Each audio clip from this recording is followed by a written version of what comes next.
హైదరాబాద్ నగరాన్ని కాలుష్యరహితంగా మార్చాలని విపరీతమైన కాలుష్యంతో ఢిల్లీ, ముంబై, చెన్నై వంటి నగరాల్లో ప్రజలు ఇబ్బందులు ఎదుర్కొంటున్నారని, ఆ పరిస్థితి హైదరాబాద్ లో తలెత్తకూడదని ముఖ్యమంత్రి రేవంత్ రెడ్డి గారు అధికారులను ఆదేశించారు.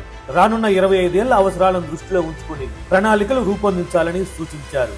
ఢిల్లీ, ముంబై, చెన్నై నగరాల్లో తలెత్తిన సమస్యలపై అధ్యయనం చేయాలని చెప్పారు. కోర్ సిటీలో ఉన్న కాలుష్యకారక పరిశ్రమలను ఓఆర్ఆర్ బయటకు తరలించాలని ఆదేశించారు. పురపాలక, పట్టణాభివృద్ధి శాఖపై కమాండ్ కంట్రోల్ సెంటర్ లో మంగళవారం సీఎం రేవంత్ రెడ్డి గారు సమీక్ష నిర్వహించారు.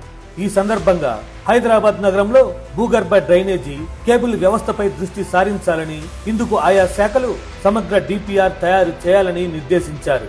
సింగిల్ యూజ్ ప్లాస్టిక్ ను నిషేధించాలని, నిర్మాణ రంగ వ్యర్థాలను ఎక్కడ పడితే అక్కడ వేయకుండా చర్యలు తీసుకోవాలని ఆదేశించారు. నగరంలో మంచినీటి సరఫరా, మురుగునీటి వ్యవస్థను సంస్కరించాలని, ప్రజలకు నాణ్యమైన తాగునీరు, మెరుగైన సేవలను అందించాలని సూచించారు.